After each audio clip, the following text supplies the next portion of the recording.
اعوذ باللہ من الشیطان الرجیم بسم اللہ الرحمن الرحیم۔ اللہ کے نام سے شروع جو نہایت مہربان رحمت والا ہے۔ قاف والقرآن المجید بل عجبوا ان جاءهم منذر منهم فقال الكافرون هذا شيء عجیب۔ قاف عزت والے قرآن کی قسم، بلکہ انہیں اس بات پر تعجب ہوا کہ ان کے پاس انہی میں سے ایک ڈر سنانے والا تشریف لایا تو کافر کہنے لگے یہ تو عجیب بات ہے۔ تفسیر صراط الجنان۔ قاف یہ حروف مقطعات میں سے ایک حرف ہے، اس کی مراد اللہ تعالیٰ ہی بہتر جانتا ہے۔ والقرآن المجید، عزت والے قرآن کی قسم۔ اس آیت اور اس کے بعد والی آیت کا خلاصہ یہ ہے کہ عزت والے قرآن کی قسم، ہم جانتے ہیں کہ محمد مصطفیٰ صلی اللہ تعالی علیہ وآلہ وسلم پر کفار مکہ ایمان نہیں لائے، بلکہ انہیں اس بات پر تعجب ہوا کہ ان کے پاس انہی میں سے ایک ڈر سنانے والا تشریف لایا جس کی عدالت و امانت اور صدق و راست بازی کو وہ خوب جانتے ہیں، اور یہ بھی جانتے ہیں کہ ایسی صفات کا حامل شخص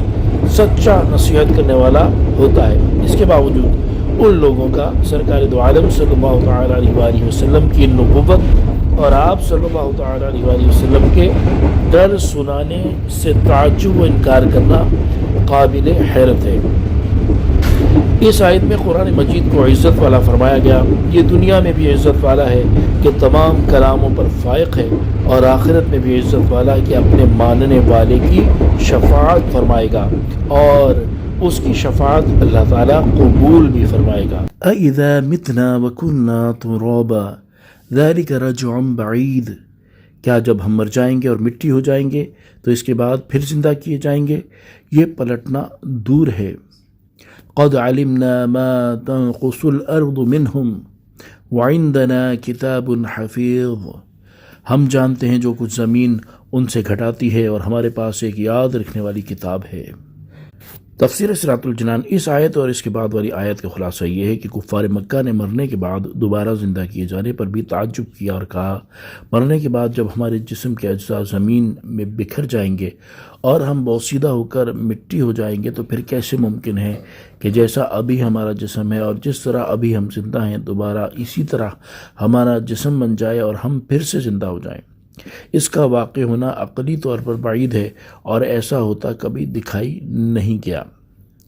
کفار مکہ کی اس بات کا رد کرتے ہوئے انہیں جواب دیتے ہوئے اللہ تعالیٰ ارشاد فرماتا ہے، ان کے جسم کے جو حصے گوشت، خون اور ہڈیاں وغیرہ زمین کھا جاتی ہے، ان میں سے کوئی چیز ہم سے چھپی نہیں، بلکہ ہم ان کے بدن کے ہر حصے کے بارے میں جانتے ہیں کہ وہ بکھر کر کہاں گیا اور کس چیز میں مل گیا، اور اس کے ساتھ ساتھ ہمارے پاس ایک یاد رکھنے والی کتاب لوح محفوظ ہے جس میں ان کے اسمائی، اعداد اور جو کچھ ان کے جسم میں سے زمین نے کھایا سب درج لکھا ہوا اور محفوظ ہے۔ جب ہمارے علم کا یہ حال ہے اور ہم انہیں ویسے ہی زندہ کرنے پر قادر بھی ہیں جیسے پہلے تھے، تو پھر انہیں پہلے کی طرح دوبارہ زندہ کر دینا عقل سے کیسے دور ہے؟ اس آیت سے معلوم ہوا کہ مرنے کے بعد انسان کا جسم مٹی ہو جائے گا۔ اس سلسلے میں یاد رہے کہ انسان کبھی خاک نہیں ہوتا، بلکہ اس کا بدن خاک ہو جاتا ہے، اور وہ بھی سارا بدن نہیں ہوتا، بلکہ اس کے کچھ باریک اصلی اجزاء جنہیں عجوب الضم کہتے ہیں وہ جلتے اور گلتے نہیں بلکہ ہمیشہ باقی رہتے ہیں، اور قیامت کے دن انہی اجزاء پر جسم کو دوبارہ بنایا جائے گا، جیسا کہ حضرت ابو ہریرہ رضی اللہ تعالی عنہ سے روایت ہے، رسول کریم صلی اللہ تعالی علیہ وآلہ وسلم نے ارشاد فرمایا، انسان کے جسم میں ایک ایسی ہڈی ہے جسے مٹی کبھی نہیں کھا سکے گی، اور قیامت کے دن اسی پر بدن کی ترکیب کی جائے گی۔ صحابہ کرام رضی اللہ تعالی عنہم نے عرض کی، یا رسول اللہ صلی اللہ تعالی علیہ وآلہ وسلم، وہ ہڈی کون سی ہے؟ ارشاد فرمایا، عجب الضم۔ اعلیٰ حضرت امام احمد رضا خان رحمۃ اللہ تعالی علیہ فرماتے ہیں، انسان کبھی خاک نہیں ہوتا، بدن خاک ہو جاتا ہے، اور وہ بھی کل نہیں، کچھ اجزاء اصلیہ دقیقہ جن کو عجب الضم کہتے ہیں وہ نہ جلتے ہیں نہ گلتے ہیں بلکہ ہمیشہ باقی رہتے ہیں، انہی پر بروز قیامت ترکیب جسم ہوگی۔ یاد رہے کہ بعض عام مومنین اور دیگر انتقال کر جانے والوں کے اجسام قبر میں اگرچہ سلامت نہیں رہتے، البتہ انبیاء کرام علیہ السلام، شہداء اور اولیاء علیہم الرحمہ کے مبارک جسم قبروں میں سلامت رہتے ہیں۔ چنانچہ اعلیٰ حضرت امام احمد رضا خان رحمۃ اللہ تعالی علیہ فرماتے ہیں، اہل سنت کے نزدیک انبیاء و شہداء علیہم التحیۃ والثناء اپنے ابدان شریفہ سے زندہ ہیں، بلکہ انبیاء علیہ السلام کے ابدان لطیفہ زمین پر حرام کیے گئے ہیں کہ وہ ان کو کھائے۔ اسی طرح شہداء و اولیاء کے ابدان و کفن بھی قبور میں صحیح و سلامت رہتے ہیں، وہ حضرات روزی و رزق دیے جاتے ہیں۔ شیخ الہند محدث دہلوی رحمۃ اللہ تعالی علیہ شرح مشکات میں فرماتے ہیں، اللہ تعالیٰ کے اولیاء اس دار فانی سے دار بقا کی طرف کوچ کر گئے ہیں اور اپنے پروردگار کے پاس زندہ ہیں، انہیں رزق دیا جاتا ہے، وہ خوشحال ہیں اور لوگوں کو اس کا شعور نہیں۔ اور علامہ علی قاری شرح مشکات میں لکھتے ہیں، اولیاء اللہ کی دونوں حالتوں حیات و ممات میں اصلاً فرق نہیں، اس لیے کہا گیا ہے کہ وہ مرتے نہیں بلکہ ایک گھر سے دوسرے گھر میں تشریف لے جاتے ہیں۔ علامہ جلال الدین سیوطی رحمۃ اللہ تعالی علیہ نے شرح الصدور میں انتقال کے بعد اولیاء کرام علیہم الرحمہ کے بارے میں چند مستند روایات لکھی ہیں، اور اعلیٰ حضرت امام احمد رضا خان رحمۃ اللہ تعالی علیہ نے انہیں فتاوی رضویہ میں بھی نقل فرمایا ہے۔ ان میں سے بعض یوں ہیں۔ نمبر 1، مشہور ولی حضرت ابو سعید خراز رحمۃ اللہ تعالی علیہ فرماتے ہیں، میں مکہ معظمہ میں تھا، باب بنی شیبہ پر ایک جوان مردہ پڑا پایا۔ جب میں نے اس کی طرف نظر کی تو وہ مجھے دیکھ کر مسکرایا اور کہا، اے ابو سعید، کیا تم نہیں جانتے کہ اللہ تعالیٰ کے پیارے زندہ ہیں، اگرچہ مر جائیں؟ وہ تو یہی ایک گھر سے دوسرے گھر میں منتقل کیے جاتے ہیں۔ نمبر 2، حضرت سیدی ابو علی رحمۃ اللہ تعالی علیہ فرماتے ہیں، میں نے ایک فقیر کو قبر میں اتارا، جب کفن کھولا تو اس کا سر خاک پر رکھ دیا کہ اللہ تعالیٰ ان کی غربت پر رحم کرے۔ فقیر نے آنکھیں کھول دیں اور مجھ سے فرمایا، اے ابو علی، کیا تم مجھے اس کے سامنے ذلیل کرتے ہو جو میرے ناز اٹھاتا ہے؟ میں نے عرض کی، اے میرے سردار، کیا موت کے بعد زندگی ہے؟ آپ نے فرمایا، میں زندہ ہوں اور خدا کا ہر پیارا زندہ ہے، بے شک وہ وجاہت و عزت جو مجھے قیامت کے دن ملے گی، اس سے میں تیری مدد کروں گا۔ نمبر 3، حضرت ابراہیم بن شیبان رحمۃ اللہ تعالی علیہ فرماتے ہیں، میرا ایک جوان مرید فوت ہو گیا تو مجھے سخت صدمہ ہوا۔ جب میں اسے غسل دینے کے لیے بیٹھا تو گھبراہٹ میں بائیں طرف سے ابتدا کی، اس جوان مرید نے وہ کروٹ ہٹا کر اپنی دائیں کروٹ میری طرف کر دی۔ میں نے کہا، اے بیٹے، تو سچا ہے، مجھ سے غلطی ہوئی۔ نمبر 4، حضرت ابو یعقوب رحمۃ اللہ تعالی علیہ فرماتے ہیں، مکہ معظمہ میں ایک مرید نے مجھ سے کہا، اے میرے پیر و مرشد، میں کل ظہر کے وقت مر جاؤں گا، حضرت ایک اشرفی لیں، آدھی میں میرا دفن اور آدھی میں میرا کفن کریں۔ جب دوسرا دن ہوا اور ظہر کا وقت آیا تو مذکورہ مرید نے آ کر طواف کیا، پھر کعبے سے ہٹ کر لیٹا اور انتقال کر گیا۔ جب میں نے اسے قبر میں اتارا تو اس نے آنکھیں کھول دی۔ میں نے کہا، کیا موت کے بعد زندگی ہے؟ اس نے کہا، میں زندہ ہوں اور اللہ تعالیٰ کا ہر دوست زندہ ہے۔ آیت نمبر 3 کے آخر میں بیان ہوا کہ اللہ تعالیٰ کے پاس ایک یاد رکھنے والی کتاب ہے، اس کتاب سے لوح محفوظ مراد ہے، اور یاد رہے کہ لوح محفوظ اللہ تعالیٰ کے علم کے لیے نہیں ہے، کیونکہ لوح محفوظ میں تو سب کچھ خود اللہ تعالیٰ کے علم سے ہے، لہذا لوح محفوظ خاص بندوں کو علم دیے جانے کے لیے ہے، لہذا جن فرشتوں کے پاس یا جن انبیاء کرام علیہم السلام اور اولیاء علیہم الرحمہ کے علم میں وہ کتاب ہے، انہیں ان سب باتوں کی خبر ہے۔ بل كذبوا بالحق لما جاءهم فهم في امر مریج، بلکہ انہوں نے حق کو جھٹلایا جب وہ ان کے پاس آیا تو وہ ایک ایسی بات میں ہے جسے قرار نہیں۔ تفسیر صراط الجنان، اس آیت میں حق سے مراد نبوت ہے جس کے ساتھ روشن معجزات ہیں، یا اس سے مراد قرآن مجید ہے، اور آیت کا خلاصہ یہ ہے کہ کفار مکہ نے صرف تعجب ہی نہیں کیا بلکہ اس سے کہیں زیادہ خطرناک کام بھی کیا کہ جب ان کے پاس حق آیا تو انہوں نے سوچے سمجھے بغیر اسے جھٹلا دیا، اور وہ نبی کریم صلی اللہ تعالی علیہ وآلہ وسلم اور قرآن مجید سے متعلق ایک ایسی بات میں پڑے ہوئے ہیں جسے قرار نہیں، اور وہ یہ ہے کہ کبھی نبی اکرم صلی اللہ تعالی علیہ وآلہ وسلم کو شاعر کبھی جادوگر اور کبھی کاہن کہتے ہیں۔ اسی طرح قرآن پاک کو کبھی شعر، کبھی جادو یا کبھی کہانت کہتے ہیں، کسی ایک بات پر قائم نہیں رہتے۔ أَفَلَمْ يَنْظُرُوا إِلَى السَّمَاءِ فَوْقَهُمْ كَيْفَ بَنَيْنَاهَا وَزَيَّنَّاهَا وَمَا لَهَا مِنْ فُرُوجٍ۔ تو کیا انہوں نے اپنے اوپر آسمان کو نہ دیکھا، ہم نے اسے کیسے بنایا اور سجایا، اور اس میں کہیں کوئی شگاف نہیں۔ تفسیر صراط الجنان۔ اس آیت میں مرنے کے بعد دوبارہ زندہ کرنے پر اللہ تعالیٰ کے قادر ہونے کے بارے میں دلائل دیے جا رہے ہیں۔ چنانچہ اس آیت کا خلاصہ یہ ہے کہ جب کافروں نے مرنے کے بعد دوبارہ زندہ کیے جانے کا انکار کیا، اس وقت کیا انہوں نے اپنے اوپر آسمان کو نہ دیکھا جس کی تخلیق میں ہماری قدرت کے آثار نمایاں ہیں، تاکہ وہ اس بات میں غور کرتے کہ ہم نے کیسے اسے اونچا اور بڑا بنایا اور ستونوں کے بغیر بلند کیا اور اسے روشن ستاروں سے سجایا، اور اس میں کہیں کوئی شگاف نہیں، کہیں کوئی عیب اور کوئی کمی نہیں۔ تو جو رب تعالیٰ اتنے بڑے آسمان کو بنا سکتا ہے اور ظاہری اسباب کے بغیر اسے بلند کر سکتا اور اس میں ستاروں کو روشن کر سکتا ہے، وہ اتنے طویل و عرض آسمان کو کسی شگاف اور نقص و عیب کے بغیر بنا سکتا ہے، وہی رب تعالیٰ مردوں کو دوبارہ زندہ کر دے تو اس میں کیا بعید ہے۔ وَالْأَرْضَ مَدَدْنَاهَا وَأَلْقَيْنَا فِيهَا رَوَاسِيَ وَأَنبَتْنَا فِيهَا مِن كُلِّ زَوْجٍ بَهِيجٍ،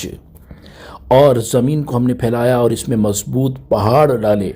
اور اس میں ہر بارونق جوڑا اگایا۔ تَبْصِرَةً وَذِكْرَىٰ لِكُلِّ عَبْدٍ مُنِيبٍ،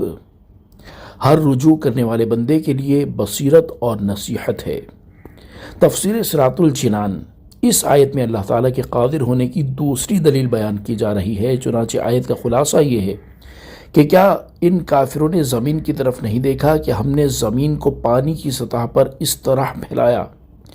کہ پانی میں گھل کر فنا نہیں ہوتی، ورنہ مٹی پانی میں گھل جاتی ہے، اور زمین پر بڑے بڑے پہاڑ کھڑے کر دیے ہیں تاکہ زمین قائم رہے، اور اس میں ہر سبزے، پھلوں اور پھولوں کے جوڑے اگائے جو دیکھنے میں خوبصورت لگتے ہیں۔ تو جو رب تعالیٰ زمین کو پیدا فرما سکتا، پہاڑوں کے ذریعے اسے قائم رکھ سکتا اور اس میں نشو و نما کی قوت پیدا کر سکتا ہے، تو مردوں کو دوبارہ زندہ کر دینا اس کی قدرت سے کہاں بعید ہے۔ وَنَزَّلْنَا مِنَ السَّمَاءِ مَاءً مُبَارَكًا فَأَنبَتْنَا بِهِ جَنَّاتٍ وَحَبَّ الْحَصِيدِ، اور ہم نے آسمان سے برکت والا پانی اتارا تو اس سے باغات اور کاٹا جانے والا اناج اگایا۔ وَالنَّخْلَ بَاسِقَاتٍ لَهَا طَلْعٌ نَضِيدٌ رِزْقًا لِلْعِبَادِ وَأَحْيَيْنَا بِهِ بَلْدَةً مَيْتًا كَذَلِكَ الْخُرُوجُ، اور کھجور کے لمبے درخت اگائے جن کے گچھے اوپر نیچے تہ لگے ہوئے ہیں بندوں کی روزی کے لیے، اور ہم نے اس سے مردہ شہر کو زندہ کیا، یوں ہی قبروں سے تمہارا نکلنا ہوگا۔ تفسیر صراط الجنان۔ یہاں سے اللہ تعالیٰ کی قدرت کی تیسری دلیل بیان کی جا رہی ہے۔ چنانچہ اس آیت اور اس کے بعد والی دو آیت کا خلاصہ یہ ہے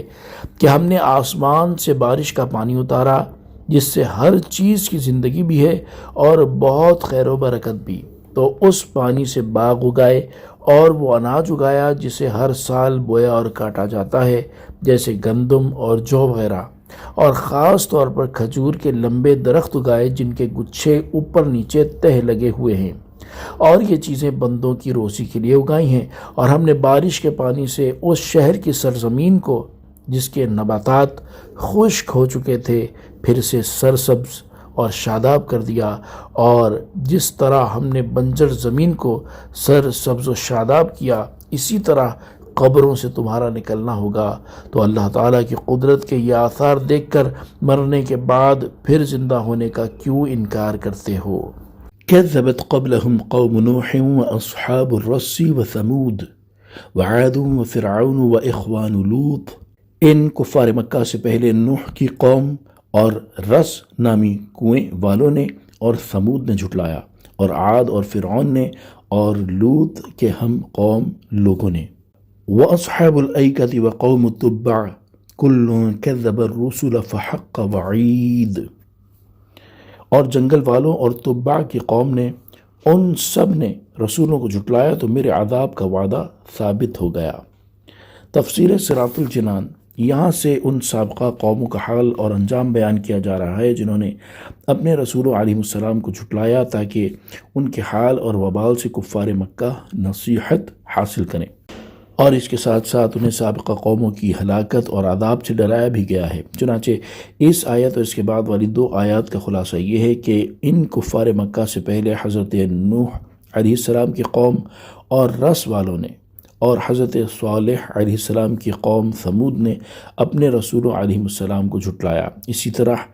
حضرت ہود علیہ السلام کی قوم عاد اور فرعون نے، حضرت لوط علیہ السلام کے ہم قوم لوگوں نے، اور حضرت شعیب علیہ السلام کی قوم کے جنگل والوں اور تبع نامی بادشاہ کی قوم نے،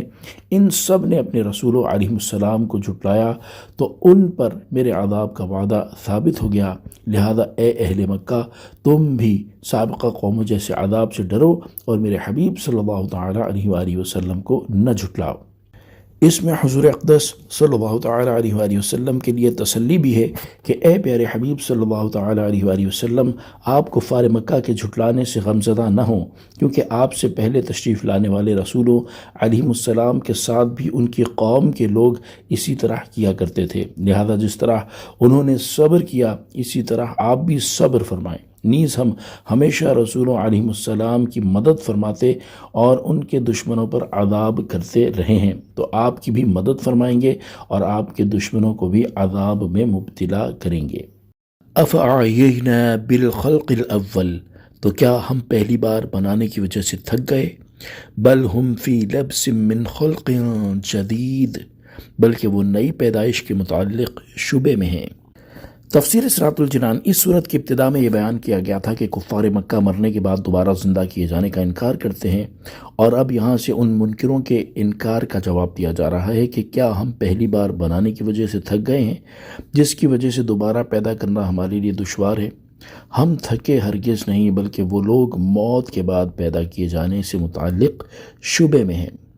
کفار مکہ اس بات کا اقرار کرتے تھے کہ مخلوق کو اللہ تعالیٰ نے پیدا کیا،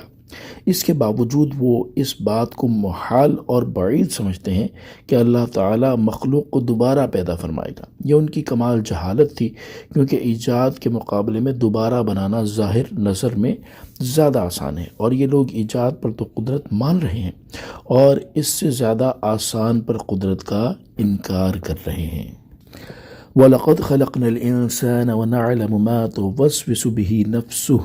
وَنَحْنُ أَقْرَبُ إِلَيْهِ مِنْ حَبْلِ الْوَرِيدِ، اور بے شک ہم نے آدمی کو پیدا کیا اور ہم جانتے ہیں جو وسوسہ اس کا نفس ڈالتا ہے، اور ہم دل کی رگ سے بھی زیادہ اس کے قریب ہیں۔ تفسیر صراط الجنان۔ اس آیت میں اللہ تعالیٰ کی قدرت اور اس کے علم کا حال بیان کیا گیا ہے۔ چنانچہ اس آیت کا خلاصہ یہ ہے کہ ہم نے انسان کو پیدا کیا، اور یہ اللہ تعالیٰ کے قادر ہونے کی ایک اعلیٰ دلیل ہے، اور ہم اس وسوسے تک کو بھی جانتے ہیں جو اس کا نفس ڈالتا ہے، اور اس کے پوشیدہ احوال اور دلوں کے راز ہم سے چھپے ہوئے نہیں ہیں، اور ہم اپنے علم اور قدرت کے اعتبار سے انسان کے دل کی رگ سے بھی زیادہ اس کے قریب ہیں، اور بندے کے حال کو خود اس سے زیادہ جاننے والے ہیں۔ علامہ علی بن محمد خازن رحمۃ اللہ تعالی علیہ فرماتے ہیں، ورید وہ رگ ہے جس سے خون جاری ہو کر بدن کے ہر جز میں پہنچتا ہے، یہ رگ گردن میں ہے، اور آیت کے معنی یہ ہیں کہ انسان کے اجزاء ایک دوسرے سے پردے میں ہیں، مگر اللہ تعالیٰ سے کوئی چیز پردے میں نہیں۔ اذ يتلقى المتلقيان عن اليمين وعن الشمال قعيد، جب اسے لینے والے 2 فرشتے لیتے ہیں، ایک دائیں جانب اور دوسرا بائیں جانب بیٹھا ہوا ہے۔ تفسیر صراط الجنان۔ یعنی ہم اس وقت بھی انسان کے دل کی رگ سے زیادہ اس کے قریب ہوتے ہیں جب انسان کا ہر عمل اور ہر بات لکھنے پر مامور 2 فرشتے اس کا ہر قول اور فعل لکھ لیتے ہیں۔ ان میں سے ایک فرشتہ دائیں جانب نیکیاں لکھنے کے لیے اور دوسرا بائیں جانب برائیاں لکھنے کے لیے بیٹھا ہوا ہے۔ اس سے معلوم ہوا کہ اللہ تعالیٰ فرشتوں کے لکھنے سے بھی بے نیاز ہے، کیونکہ وہ سب سے زیادہ پوشیدہ چیز کو بھی جاننے والا ہے، اور نفس کے وسوسے تک اس سے چھپے نہیں ہیں۔ البتہ یاد رہے کہ فرشتوں کا لکھنا حکمت کے تقاضے کے مطابق ہے کہ قیامت کے دن ہر شخص کے اعمال نامے اس کے ہاتھ میں دے دیے جائیں۔ ما يلفظ من قول الا لديه رقیب عتید، وہ زبان سے کوئی بات نہیں نکالتا مگر یہ کہ ایک محافظ فرشتہ اس کے پاس تیار بیٹھا ہوتا ہے۔ تفسیر صراط الجنان، یعنی بندہ جو بات زبان سے نکالتا ہے اسے لکھنے کے لیے ایک محافظ فرشتہ اس کے پاس تیار ہوتا ہے، خواہ وہ بندہ کہیں بھی ہو۔ یہاں اعمال لکھنے والے فرشتوں سے متعلق 3 باتیں ملاحظہ ہوں۔ نمبر 1، قضاء حاجت اور جماع کے وقت فرشتے آدمی کے پاس سے ہٹ جاتے ہیں۔ نمبر 2، ان دونوں حالتوں میں آدمی کو بات کرنا جائز نہیں تاکہ اسے لکھنے کے لیے فرشتوں کو اس حالت میں اس سے قریب ہونے کی تکلیف نہ ہو۔ نمبر 3، یہ فرشتے آدمی کی ہر بات حتیٰ کہ بیماری کی حالت میں کراہنا تک لکھتے ہیں، اور یہ بھی کہا گیا ہے کہ صرف وہی چیزیں لکھتے ہیں جن میں اجر و ثواب یا گرفت و عذاب ہو۔ وجاءت سکرۃ الموت بالحق ذلك ما كنت منه تحید، اور موت کی سختی حق کے ساتھ آ گئی، یہ وہ ہے جس سے تو بھاگتا تھا۔ تفسیر صراط الجنان، اس سے پہلی آیات میں مرنے کے بعد دوبارہ زندہ کیے جانے کے منکروں کا رد فرمایا گیا، اور اللہ تعالیٰ نے اپنی قدرت اور علم کا حال بیان فرما کر ان کے خلاف دلائل قائم فرمائے، اور اب یہاں سے انہیں بتایا جا رہا ہے کہ وہ جس چیز کا انکار کرتے ہیں وہ عنقریب ان کی موت اور قیامت کے وقت پیش آنے والی ہے۔ چنانچہ ارشاد ہوتا ہے کہ موت کی سختی حق کے ساتھ آ گئی، جس کی شدت انسان پر غشی طاری کر دیتی ہے اور اس کی عقل پر غالب آ جاتی ہے، اور سکرات کی حالت میں مرنے والے سے کہا جاتا ہے کہ یہ وہ موت ہے جس سے تو بھاگتا تھا۔ نوٹ، یہاں آیت میں موت کی سختی آنے کو ماضی کے صیغے کے ساتھ بیان فرما کر اس کا قریب ہونا ظاہر کیا گیا ہے، اور حق سے مراد حقیقی طور پر موت آنا ہے، یا اس سے مراد آخرت کا معاملہ ہے جس کا انسان خود معائنہ کرتا ہے، یا اس سے مراد انجام کار، سعادت اور شقاوت ہے۔ نوٹ، اگرچہ یہاں بطور خاص مرنے کے بعد دوبارہ زندہ کیے جانے کا انکار کرنے والوں کا رد ہے، البتہ عمومی طور پر اس میں ہر مسلمان کے لیے بھی نصیحت ہے، کیونکہ اسے بھی موت ضرور آنی ہے اور اسے بھی نزاع کی سختیوں کا سامنا ہوگا، لہذا اسے چاہیے کہ اپنی موت اور اس وقت کے حالات کو سامنے رکھے اور اپنی آخرت کو بہتر سے بہتر بنانے کی خوب کوشش کرے، اور کسی حال میں بھی اپنی موت سے غافل نہ ہو۔ آیت کے آخری حصے سے معلوم ہوا کہ موت سے فرار ممکن نہیں، بلکہ یہ بہر صورت آ کر ہی رہے گی۔ موت کے بارے میں ایک اور مقام پر اللہ تعالیٰ ارشاد فرماتا ہے، نحن قدرنا بینکم الموت، ہم نے تم میں موت مقرر کر دی، اور ارشاد فرماتا ہے، کل نفس ذائقۃ الموت ثم الینا ترجعون، ہر جان کو موت کا مزہ چکھنا ہے، پھر ہماری ہی طرف تم پھرے جاؤ گے۔ اور ارشاد فرماتا ہے، اینما تکونوا یدرککم الموت ولو کنتم فی بروج مشیدہ، تم جہاں کہیں بھی ہوگے موت تمہیں ضرور پکڑ لے گی، اگرچہ تم مضبوط قلعوں میں ہو۔ اور ارشاد فرماتا ہے، وَهُوَ الْقَاهِرُ فَوْقَ عِبَادِهِ وَيُرْسِلُ عَلَيْكُمْ حَفَظَةً حَتَّى إِذَا جَاءَ أَحَدَكُمُ الْمَوْتُ تَوَفَّتْهُ رُسُلُنَا وَهُمْ لَا يُفَرِّطُونَ، اور وہی اپنے بندوں پر غالب ہے اور وہ تم پر نگہبان بھیجتا ہے، یہاں تک کہ جب تم میں کسی کو موت آتی ہے تو ہمارے فرشتے اس کی روح قبض کرتے ہیں اور وہ کوئی کوتاہی نہیں کرتے۔ اور ارشاد فرماتا ہے، قل ان الموت الذي تفرون منه فانه ملاقيكم ثم تردون الى عالم الغیب والشہادة فینبئکم بما کنتم تعملون، تم فرماؤ بے شک وہ موت جس سے تم بھاگتے ہو وہ ضرور تمہیں ملنے والی ہے، پھر تم اس کی طرف پھیرے جاؤ گے جو ہر غیب اور ظاہر کا جاننے والا ہے، پھر وہ تمہیں تمہارے اعمال بتا دے گا۔ جب اللہ تعالیٰ نے ہم میں موت مقرر کر دی اور ہر جان نے موت کا ذائقہ ضرور چکھنا ہے، اور بندہ چاہے مضبوط ترین مکانات میں چلا جائے وہاں بھی موت اسے ضرور پکڑ لے گی، اور اللہ تعالیٰ کے فرشتے روح قبض کرنے میں کوئی کوتاہی نہیں کرتے، تو پھر موت سے غافل رہنا، نزاع کی حالت میں طاری ہونے والی سختیوں کی فکر نہ کرنا، اور موت کے بعد برزخ اور حشر کی زندگی کے لیے کوئی تیاری نہ کرنا انتہائی نادانی ہے۔ یاد رکھ، ہر آن آخر موت ہے، بن تو مت انجان آخر موت ہے، ملک فانی میں فنا ہر شے کو ہے، سن لگا کر کان آخر موت ہے، بارہا علمی تجھے سمجھا چکے، مان یا مت مان آخر موت ہے۔ وجاءت سکرۃ الموت بالحق ذَلِكَ مَا كُنْتَ مِنْهُ تَحِيدُ، اور موت کی سختی حق کے ساتھ آ گئی، یہ وہ ہے جس سے تو بھاگتا تھا۔ تفسیر صراط الجنان، یہاں آیت میں موت کی سختی کا ذکر ہوا۔ اس کے بارے میں امام محمد غزالی رحمۃ اللہ تعالی علیہ فرماتے ہیں، نزع اس تکلیف کا نام ہے جو صرف روح پر اترتی ہے اور تمام اعضاء کو گھیر لیتی ہے، حتیٰ کہ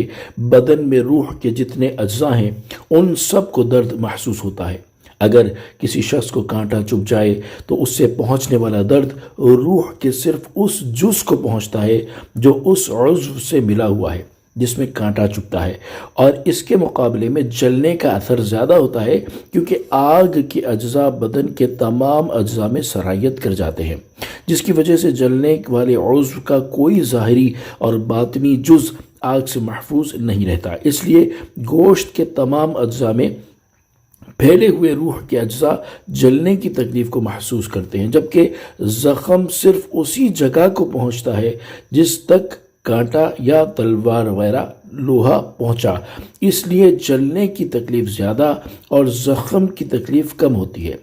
اور نزع کی تکلیف نفس روح پر حملہ آور ہوتی ہے اور تمام اعضاء کو گھیر لیتی ہے، کیونکہ ہر رگ، ہر پٹھے، بدن کے ہر حصے، ہر چوٹ، ہر بال کی جڑ اور کھال کے نیچے سے حتیٰ کہ سر کی چوٹی سے قدم تک ہر جگہ سے روح کو نکالا جاتا ہے۔ اس لیے تم اس کے کرب اور تکلیف کا حال نہ پوچھو،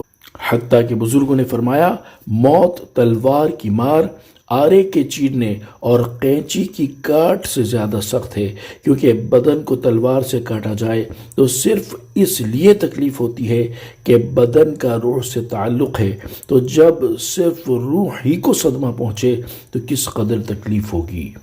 نیز جب کسی شخص کو مارا جاتا ہے تو وہ مدد بھی مانگ سکتا ہے اور چیخ بھی سکتا ہے، کیونکہ اس کے دل اور زبان میں طاقت موجود ہوتی ہے، لیکن مرنے والے کی آواز اور چیخ و پکار سخت تکلیف کی وجہ سے ختم ہو جاتی ہے، کیونکہ روح نکلنے کی بے انتہا تکلیف ہوتی ہے اور یہ دل پر سوار ہو کر پوری قوت کو ختم کر دیتی ہے۔ مرنے والے کے اعضاء کمزور پڑ جاتے اور اس میں مدد مانگنے کی طاقت باقی نہیں رہتی۔ یہ تکلیف عقل کو بھی ڈھانپ لیتی ہے، اوسان خطا کر دیتی اور زبان کو بولنے سے روک دیتی ہے۔ موت کے وقت انسان چاہتا ہے کہ روئے، چلائے اور مدد مانگے، لیکن وہ ایسا نہیں کر سکتا، اور اگر کچھ قوت باقی رہتی بھی ہے تو روح نکلنے کے وقت اس کے حلق اور سینے سے غرغرہ کی آواز سنائی دیتی ہے۔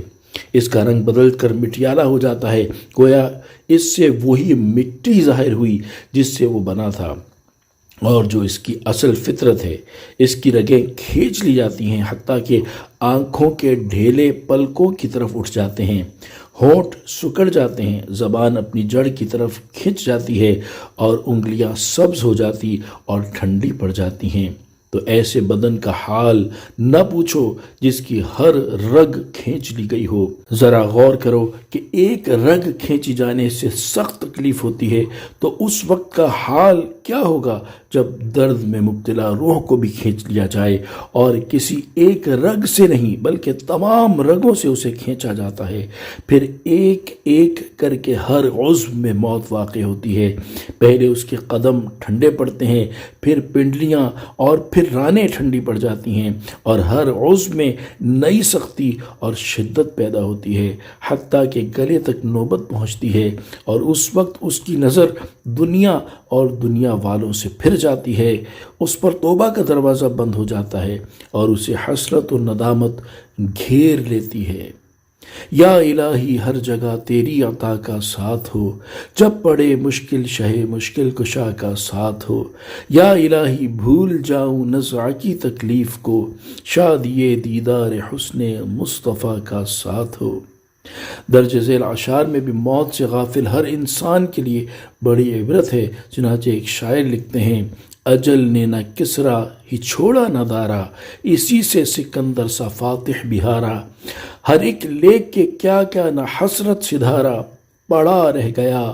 سب یوں ہی ٹھاٹھ سارا۔ جگہ جی لگانے کی دنیا نہیں ہے، یہ عبرت کی جا ہے تماشا نہیں ہے۔ وہ ہے عیش و عشرت کا کوئی محل بھی، جہاں طاق میں ہر گھڑی ہو اجل بھی، بس اب اپنے اس جہل سے تو نکل بھی، یہ جینے کا انداز اپنا بدل بھی، جگہ جی لگانے کی دنیا نہیں ہے، یہ عبرت کی جا ہے تماشا نہیں ہے۔ وَنُفِخَ فِي الصُّورِ ذَلِكَ يَوْمُ الْوَعِيدِ، اور سور میں پھونک ماری جائے گی، یہ عذاب کی وعید کا دن ہے۔ وَجَاءَتْ كُلُّ نَفْسٍ مَعَهَا سَائِقٌ وَشَهِيدٌ، اور ہر جان یوں حاضر ہوگی کہ اس کے ساتھ ایک ہانکنے والا اور ایک گواہ ہوگا۔ لَقَدْ كُنْتَ فِي غَفْلَةٍ مِّنْ هَذَا فَكَشَفْنَا عَنْكَ غِطَاءَكَ فَبَصَرُكَ الْيَوْمَ حَدِيدٌ، بے شک تو اس سے غفلت میں تھا تو ہم نے تجھ سے تیرا پردہ اٹھا دیا، تو آج تیری نگاہ تیز ہے۔ تفسیر صراط الجنان۔ موت کا ذکر کرنے کے بعد اب یہاں سے قیامت واقع ہونے کا ذکر کیا جا رہا ہے۔ چنانچہ آیت کا خلاصہ یہ ہے کہ قیامت کے دن دوسری بار سور میں پھونک ماری جائے گی تاکہ مر جانے والے دوبارہ زندہ ہو جائیں، اور اس وقت فرمایا جائے گا یہ وہ دن ہے جس میں کافروں کو عذاب دینے کا اللہ تعالیٰ نے ان سے وعدہ فرمایا تھا۔ وجاءت کل نفس، اور ہر جان حاضر ہوگی۔ یہاں سے قیامت کے ہولناک واقعات اور حالات بیان کیے جا رہے ہیں۔ چنانچہ اس آیت کا خلاصہ یہ ہے کہ قیامت کے دن ہر جان یوں حاضر ہوگی کہ اس کے ساتھ ایک فرشتہ چلانے والا ہوگا جو اسے میدان محشر کی طرف ہانکے گا، اور ایک گواہ ہوگا جو اس کے عملوں کی گواہی دے گا۔ یہاں آیت میں ہانکنے والے اور گواہ سے مراد کون ہے، اس کے بارے میں حضرت عبداللہ بن عباس رضی اللہ تعالی عنہما فرماتے ہیں ہانکنے والا فرشتہ ہوگا اور گواہ خود اس کا اپنا نفس ہوگا۔ امام ضحاک کا قول ہے کہ ہانکنے والا فرشتہ ہے اور گواہ اپنے بدن کے اعضاء، ہاتھ پاؤں وغیرہ ہوں گے۔ حضرت عثمان غنی رضی اللہ تعالی عنہ نے برسر ممبر فرمایا کہ ہانکنے والا بھی فرشتہ ہے اور گواہ بھی فرشتہ ہے۔ لقد كنت في غفلة من هذا، بے شک تو اس سے غفلت میں تھا، یعنی قیامت کے دن کافر سے کہا جائے گا بے شک تو دنیا میں اس قیامت کا منکر تھا، تو آج ہم نے تجھ سے وہ پردہ اٹھا دیا جو تیرے دل، کانوں اور آنکھوں پر پڑا ہوا تھا، اور اس کی وجہ سے آج تیری نگاہ تیز ہے کہ تو ان چیزوں کو دیکھ رہا ہے جن کا دنیا میں انکار کرتا تھا۔ وقال قرینہ ھذا ما لدی عتید، اور اس کا ساتھی فرشتہ کہے گا یہ ہے جو میرے پاس تیار موجود ہے۔ القی فی جہنم کل کفار عنید، حکم ہوگا تم دونوں ہر بڑے ناشکر ہٹ دھرم کو جہنم میں ڈال دو۔ مناع للخیر معتد مریب الذی جعل مع اللہ الہا آخر فالقیہ فی العذاب الشدید، جو بھلائی سے بہت روکنے والا، حد سے بڑھنے والا، شک کرنے والا ہے، جس نے اللہ کے ساتھ کوئی اور معبود ٹھہرایا، تم دونوں اسے سخت عذاب میں ڈال دو۔ تفسیر صراط الجنان۔ ان آیات کا خلاصہ یہ ہے کہ کافر کا ساتھی فرشتہ جو اس کے اعمال لکھنے والا اور اس پر گواہی دینے والا ہے کہے گا یہ اس کا اعمال نامہ ہے جو میرے پاس تیار موجود ہے۔ اس اعمال نامے کے مطابق اللہ تعالیٰ دو فرشتوں کو حکم فرمائے گا تم دونوں ہر اس شخص کو جہنم میں ڈال دو جو بڑا ناشکرہ، ہٹ دھرم، بھلائی سے بہت روکنے والا، حد سے بڑھنے والا اور دین میں شک کرنے والا ہے، اور جس نے اللہ تعالیٰ کے ساتھ کوئی اور معبود ٹھہرایا تو تم دونوں اسے سخت عذاب میں ڈال دو۔ قال قرینہ ربنا ما اطغیتہ ولکن کان فی ضلال بعید، اس کا ساتھی شیطان کہے گا اے ہمارے رب میں نے اسے سرکش نہیں بنایا تھا، ہاں یہ خود ہی دور کی گمراہی میں تھا۔ قال لا تختصموا لدی وقد قدمت الیکم بالوعید، اللہ فرمائے گا میرے پاس نہ جھگڑو، میں پہلے ہی تمہاری طرف عذاب کی وعید بھیج چکا ہوں۔ ما يبدل القول لدی وما انا بظلام للعبید، میرے ہاں بات بدلتی نہیں اور نہ میں بندوں پر ظلم کرنے والا ہوں۔ تفسیر صراط الجنان۔ ان آیات کا خلاصہ یہ ہے کہ جب قیامت کے دن کافر کو جہنم میں ڈالنے کا حکم دیا جائے گا تو اس وقت وہ کہے گا اے ہمارے رب مجھے اس شیطان نے ورغلایا اور کبھی بھی راہ راست پر چلنے نہ دیا، اس لیے میں بے قصور ہوں۔ اس پر وہ شیطان جو دنیا میں اس پر مسلط تھا کہے گا، اے ہمارے رب، میں نے اسے کبھی بھی سرکشی پر مجبور نہیں کیا تھا، بلکہ میں تو اسے فقط مشورہ دیتا اور یہ اس پر عمل کرتا رہا اور گمراہی کی عمیق وادیوں میں جا گرا، لہذا میں اس سے بری ہوں۔ اس پر اللہ تعالیٰ ارشاد فرمائے گا، میرے پاس نہ جھگڑو، کیونکہ جزا کے مقام اور حساب کی جگہ میں جھگڑا کچھ نفع نہیں دے گا، اور میں نے پہلے ہی اپنی کتابوں میں اور اپنے رسولوں کی زبان سے یہ وعید بھیج دی تھی کہ جو سرکشی کرے گا اسے میں عذاب دوں گا، اور اس وعید کے بعد میں نے تمہارے لیے کوئی حجت باقی نہیں چھوڑی، اور یاد رکھو کہ میرے ہاں بات بدلتی نہیں، اس لیے تم یہ طمع نہ کرو کہ میں نے کافروں کو جہنم میں داخل کرنے کی جو وعید سنائی تھی اسے میں بدل دوں گا، اور نہ ہی میری یہ شان ہے کہ میں کسی کو جرم کے بغیر سزا دے کر اس پر ظلم کروں۔ یوم نقول لجہنم هل امتلأت وتقول هل من مزید، جس دن ہم جہنم سے فرمائیں گے کیا تو بھر گئی، وہ عرض کرے گی کیا کچھ اور زیادہ ہے۔ تفسیر صراط الجنان، یعنی اے حبیب صلی اللہ تعالی علیہ وآلہ وسلم، آپ اپنی قوم کے سامنے اس دن کا ذکر فرمائیں جس دن ہم جہنم سے فرمائیں گے کیا تو ان لوگوں سے بھر گئی جنہیں تجھ میں ڈالا گیا ہے۔ وہ بڑے ادب سے عرض کرے گی ابھی نہیں بھری، بلکہ مجھ میں اور بھی گنجائش ہے۔ آیت کے آخری حصے کے معنی یہ بھی ہو سکتے ہیں کہ اب مجھ میں گنجائش باقی نہیں بلکہ میں بھر چکی ہوں۔ نیز یاد رہے کہ اللہ تعالیٰ نے جہنم سے وعدہ فرمایا ہے کہ اسے جنوں اور انسانوں سے بھر دے گا۔ اس وعدے کی تحقیق کے لیے جہنم سے یہ سوال فرمایا جائے گا۔ یہاں جہنم کے بھرنے سے متعلق ایک حدیث پاک ملاحظہ ہو، چنانچہ حضرت انس رضی اللہ تعالی عنہ سے روایت ہے، رسول اللہ صلی اللہ تعالی علیہ وآلہ وسلم نے ارشاد فرمایا، جہنم میں مسلسل جنوں اور انسانوں کو ڈالا جائے گا، اور جہنم عرض کرے گی کیا کچھ اور ہیں، حتیٰ کہ رب العزت اس میں اپنی شان کے لائق اپنا قدم رکھ دے گا۔ پھر جہنم کا ایک حصہ دوسرے حصے سے مل جائے گا اور وہ عرض کرے گی بس بس تیری عزت اور تیرے کرم کی قسم، اور جنت میں مسلسل جگہ زیادہ رہے گی۔ پھر اللہ تبارک و تعالی ایک مخلوق پیدا فرمائے گا جسے جنت کے اضافی حصے میں رکھے گا۔ وَأُزْلِفَتِ الْجَنَّةُ لِلْمُتَّقِينَ غَيْرَ بَعِيدٍ، اور جنت پرہیزگاروں کے قریب لائی جائے گی، ان سے دور نہ ہوگی۔ تفسیر صراط الجنان، کافروں کا حال بیان کرنے کے بعد اب مومنین کا حال بیان کیا جا رہا ہے۔ چنانچہ اس آیت کا خلاصہ یہ ہے کہ قیامت کے دن جنت ان لوگوں کے قریب لائی جائے گی جو دنیا میں کفر اور گناہوں سے بچتے رہے، اور جنت ان سے دور نہ ہوگی بلکہ وہ جنت میں داخل ہونے سے پہلے اس کی طرف دیکھ رہے ہوں گے۔ هذا ما توعدون لكل اواب حفیظ،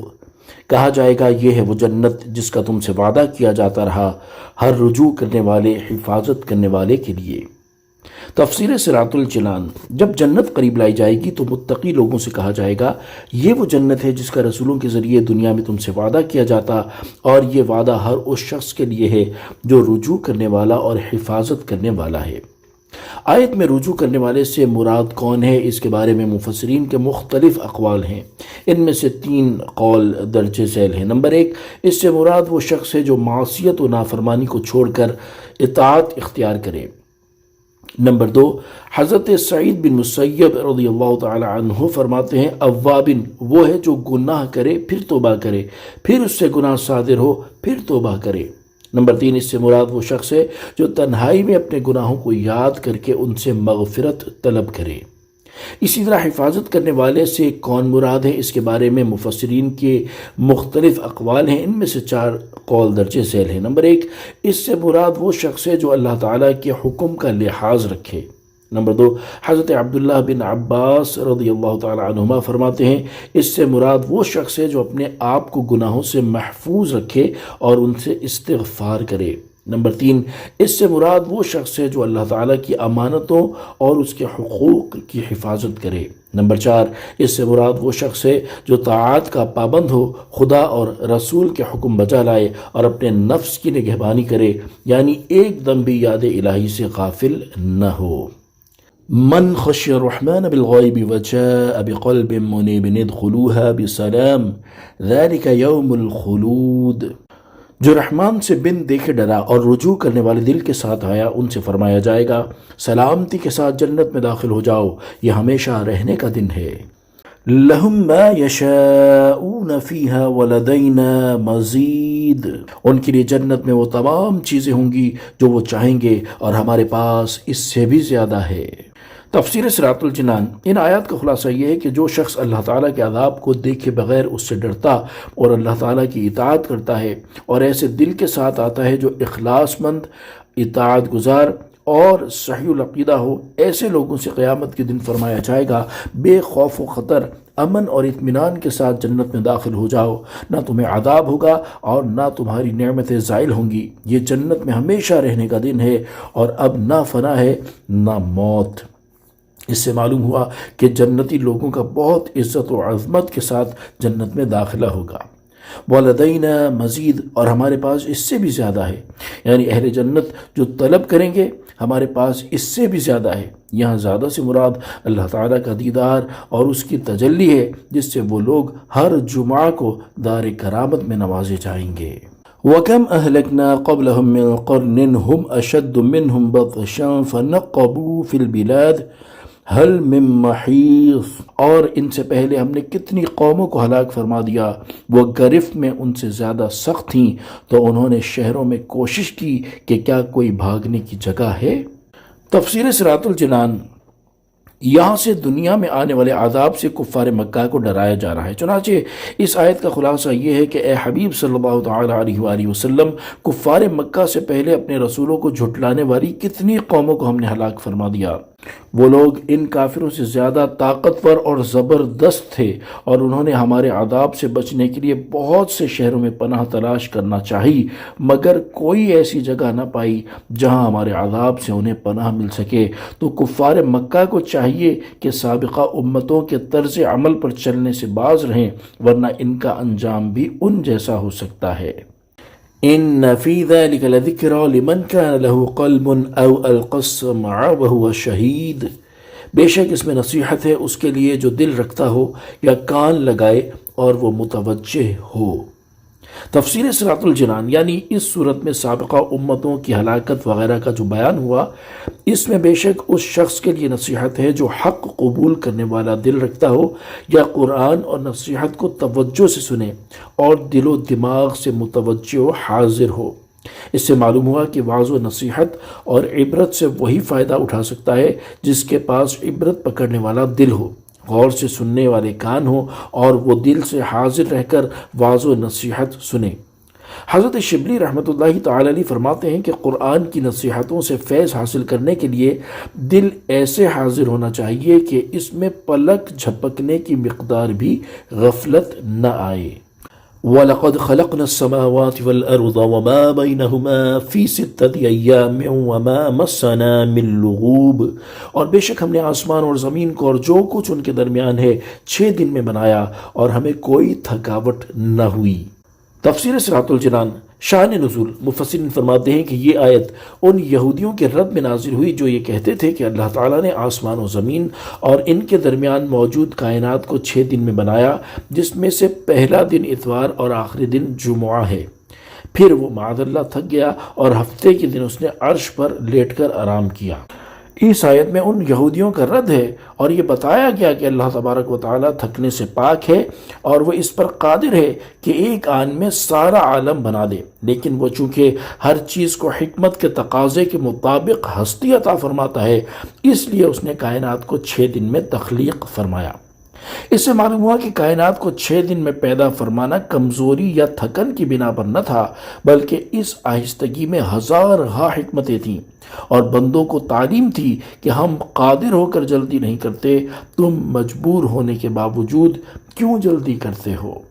فاصبر على ما يقولون وسبح بحمد ربك قبل طلوع الشمس وقبل الغروب، تو ان کی باتوں پر صبر کرو اور سورج طلوع ہونے سے پہلے اور غروب ہونے سے پہلے اپنے رب کی تعریف کرتے ہوئے اس کی پاکی بیان کرو۔ وَمِنَ اللَّيْلِ فَسَبِّحْهُ وَأَدْبَارَ السُّجُودِ، اور رات کے کچھ حصے میں اس کی تسبیح کرو اور نمازوں کے بعد۔ تفسیر صراط الجنان، ان آیات کا خلاصہ یہ ہے کہ اللہ تعالیٰ کی شان میں یہودیوں کا یہ کلمہ سرکار دو عالم صلی اللہ تعالیٰ علیہ وآلہ وسلم کو بہت ناگوار ہوا اور شدید غضب کی وجہ سے چہرہ مبارک پر سرخی نمودار ہو گئی، تو اللہ تعالیٰ نے آپ کی تسکین فرمائی اور خطاب ہوا، اے پیارے حبیب صلی اللہ تعالیٰ علیہ وآلہ وسلم، ان یہودیوں کی باتوں پر صبر کریں، بے شک آپ کا رب ان کا قول سن رہا ہے اور وہ انہیں اس کی سزا دے گا، اور آپ سورج طلوع ہونے سے پہلے اور غروب ہونے سے پہلے یعنی فجر، ظہر اور عصر کے وقت اپنے رب کی تعریف کرتے ہوئے اس کی پاکی بیان کریں، اور رات کے کچھ حصے یعنی مغرب، عشاء اور تہجد کے وقت اس کی تسبیح کریں، اور نمازوں کے بعد بھی تسبیح کریں۔ آیت کے آخر میں نمازوں کے بعد بھی تسبیح کرنے کا فرمایا گیا۔ یہاں اس کی ایک فضیلت ملحوظہ ہو، چنانچہ حضرت ابو ہریرہ رضی اللہ تعالی عنہ سے روایت ہے، سرکار دو عالم صلی اللہ تعالی علیہ وآلہ وسلم نے ارشاد فرمایا،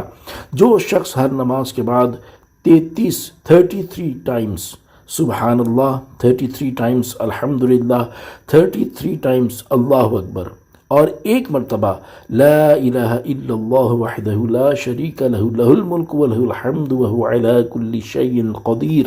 پڑھے، اس کے گناہ بخشے جائیں گے، خواہ وہ سمندر کی جھاگ کے برابر یعنی بہت ہی کثیر ہوں۔ وَاسْتَمِعْ يَوْمَ يُنَادِ الْمُنَادِ مِن مَّقَانٍ قَرِيبٍ، اور کان لگا کر سنو جس دن ایک قریب کی جگہ سے پکارنے والا پکارے گا،